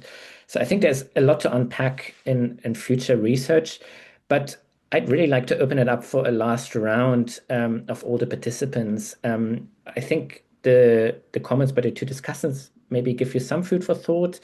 Laura in particular also raised the question about the consequences for livelihoods in the respective areas you work in. Shalaka, you mentioned you had an additional question, and if anyone else has another question, please jump in now, and then I would suggest we run through the panel in reverse order. So starting with Payman, ending with Pear, and maybe stick to 1 minute each for some final reflections on these questions. But Shalaka, you had a question, so maybe starting with you. Yes. So in most of our papers, we see that checkpoints are this very important, very tangible interface between armed actors and civilians. So it seems like a tangible spot also to see how authority is changing in real time. And I was just wondering, in each one of your regions, what shift at the checkpoint would tell you about a wider balance of power and how that's about to move? Is it just where the checkpoint is, or is it other things in your respective contexts? Thanks. Will I go first? Sorry, I was just alerted that there is a participant who has a hand up. So feel free if there's anyone. This is the last opportunity to ask a question. Please come on in. No, okay, thank you. Then Payman, over to you, and then we're continuing with John. Yeah, what I wanted to say is very relatable to the question you asked at the end, Shalaka. I recently asked one of the people I know in the region, how is smuggling going at the times of war? He said, dude, it's amazing. Nobody does anything about it. There is no police, nothing. I said, really? Because I thought government would be very sensitive about the border. At the times of war, you would expect that the border would be even more militarized, more secured, less passable. because of course security reasons and such. But the answer was reversed, and it really surprised me. So when you mentioned like what's the wider politics other than in the Czech itself, it's like this is one of the things I noticed. The Islamic Republic, at least in Iran, during the major protests, relaxes checkpoints to make smugglers happy, as one of the smugglers told me. And during times of war, relaxes laws regarding certain imports that were illegal until yesterday, no longer legal because the country needs it. So basically, recruiting, in a sense, the smuggler itself as a legitimized trader. So relying on that counter logistical auxiliary infrastructure that exists already and can actually circumnavigate the global sanction regimes. Because I would imagine the global sanction regime itself at points is on certain types of checkpoints, such as in ports, such as at borders, and etc. So, so that is one of the wider aspects of, I would say, checkpoint regimes in connection to the micro level checkpoint itself. So yeah, that's my reflection. Anyways, Thank you. Thank you, Payman. Then John, over to you. I have a few scattered thoughts, and part of that is I feel like I'm an outlier in this conversation, and that like I can't find checkpoints on the level that I think a lot of you have. And I've been thinking a lot about, or what are the implications of that? My research skills, or perhaps something about Burma at that time.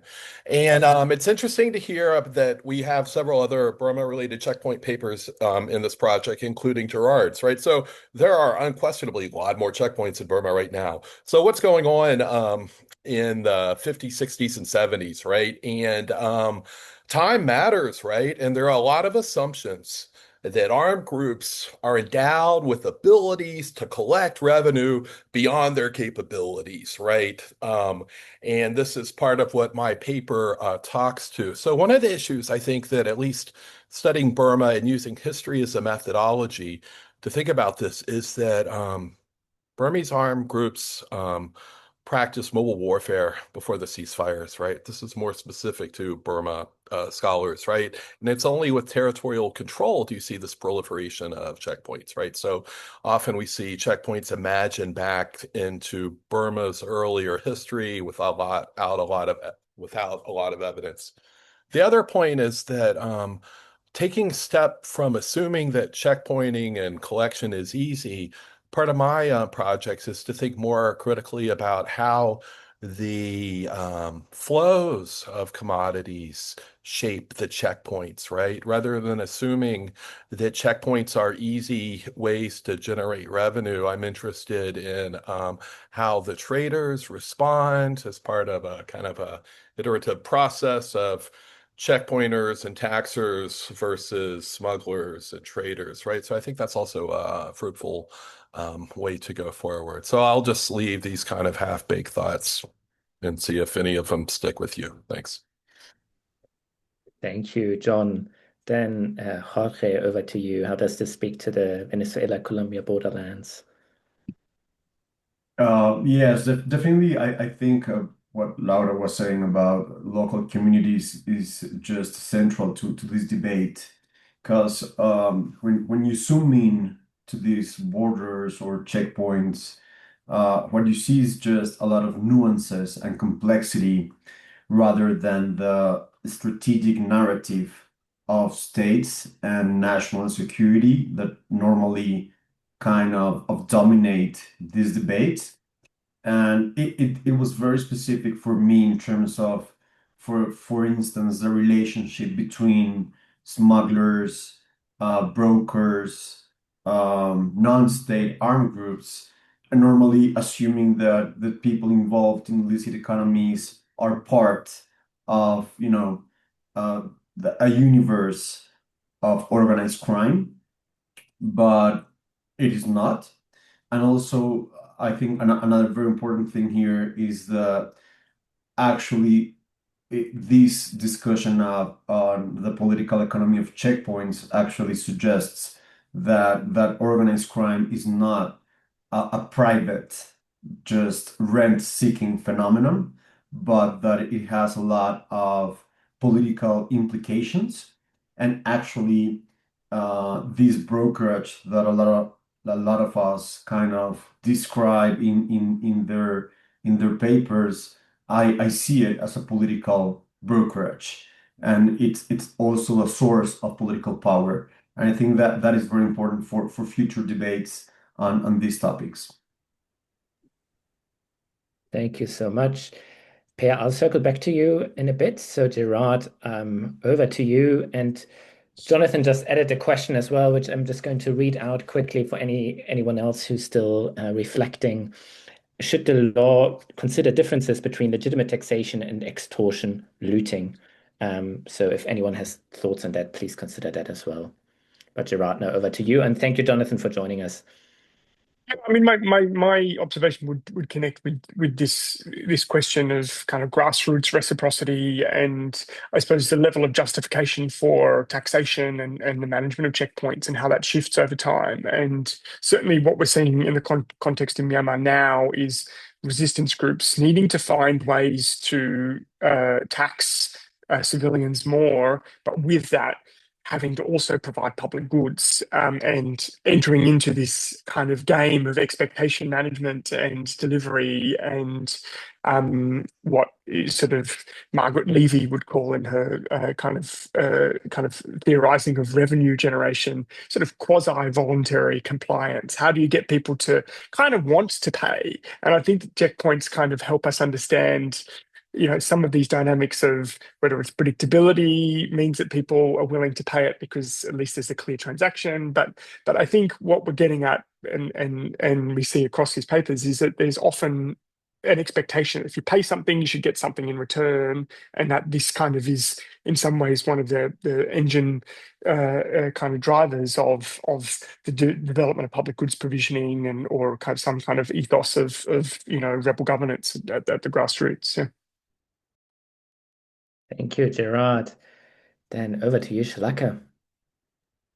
Laura, to your question about the impact on livelihoods, I think it's a really good question. And what I see in my context is that the checkpoint ecosystem also creates lots of livelihoods. So, I mean, apart from being an operator and the revenue that is redistributed within the community, if it is from the checkpoint, you have drivers, you have fixers, you have brokers, local brokers for each part of the way. You have transporters, you have go-down owners, at least in my context. You have people who will load and unload. So there's a lot that is created around it.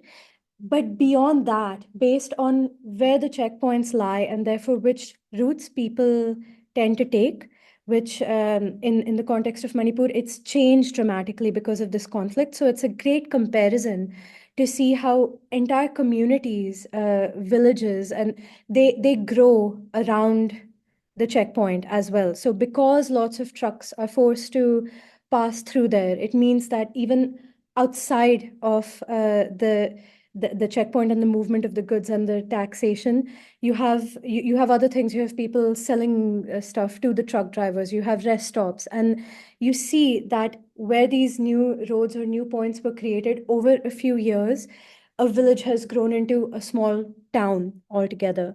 So I feel like there's a lot of impacts that are all. Thanks, Shalaka. Isa, over to you.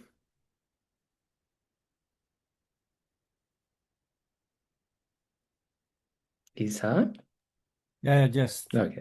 okay. Sorry, I mean, yeah, I'm just want to reflect upon the question Jonathan asked about how to make a distinction between legitimate taxation versus extraction. There is a lot of growing literature whether taxation is within the state taxation there is a different literature, of course. There's a very good article by Mick Moore that he talks about between contract and coercion, and there he is very focusing about reciprocity. So if the government offers services in exchange for taxation, then the kind of contractual basis of taxation, what we call in the fiscal social contract that Gerard also talked about a little bit. But when it comes to the question now comes to rebel taxation, because it's a little bit different, but we don't have something legitimate taxation in the literature for rebels. But it is very much about the kind of services and the governance that they offer so that they can shift, whether we call them as an extortion or whether we call it as something called as taxation. So if there is that kind of reciprocity in place, for instance, I can give the example of the Taliban. They were offering services for opium farmers in exchange for security, and then they would tax them.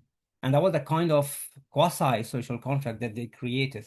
So just I wanted to give that kind of reflection that is very much about the reciprocity or the contractuality between the state versus or the rebel ruler and then the people or the constituency they ruled. Thanks. Thank you, Isa. Then last but not least, over to you, Per, for any reflections on the reflections and perhaps any final words on the panel. Thank you. Thanks, and thanks to everybody, including the participants and the listeners, to bear with us on this journey. 2 hours is a good time in the era of TikTok and short attention spans. So congratulations. Yeah, I think we started drafting this special issue in 2022, talking about attention spans. That was a very different world. And so what I think we did very well is that it has become increasingly evident that over the past few years that the influence of the Western world in the rest of the world is definitely waning, and we need to adjust to the fact that we're living in a post-Western world where we don't really have much influence, perhaps, on the going-ons in the rest of the world. But crucially, that checkpoints, control over choke points, is definitely going to be a feature of this new emerging world. As of course, most recently, the Strait of Hormuz made aware to everybody, not just people who study remote, forgotten conflicts like us. So because we have spent the last few years looking at these checkpoints, I think we are quite well equipped to grasp some of the contours that are emerging in an era where free passage is an ideological hangover from the past and not the reality of how states, rebels, and communities consider the circulation of valuable goods and people. I think there's 2 things I want to say to conclude. I think that checkpoints are a useful empirical heuristic to track changes in conflict. They are empirically precise. They are spatially gaugeable, countable, etc. So they make for a nice legible index of conflict. So they are also, besides that, a good theoretical starting point to explore what the relations between trade, order, circulation, and claim making will be in the coming time that is facing us. And I think a final note of academic humility is that, as we note in the introduction, checkpoints are about claim making, and claims can be very different according to very different registers. And so we need to watch out that we don't reduce the politics at play in checkpoints and new checkpoints popping up as the century unfolds to either matters of simple rapacity or claim making to power and control. There may be more issues at stake than meet the eye that we should be watchful for as the world is changing. So rather than seeing this as the definitive stamp on the debate of the politics of checkpoints, I would like to consider this special issue as a kind of opening salvo, and hopefully it's the starting point of an intellectual and policy conversation rather than its end point. So thank you again for all the wonderful speakers and participants. It was great being able to canvas with you all the incredible richness and diversity of the politics of checkpoints. across these different settings. And please don't hesitate to check some of our publications online. Most of them are open access. And of course, reach out to myself or any of the participants for any kind of follow-up discussion. That will be absolutely fantastic. So thanks again to everybody and have a wonderful evening. Thank you so much.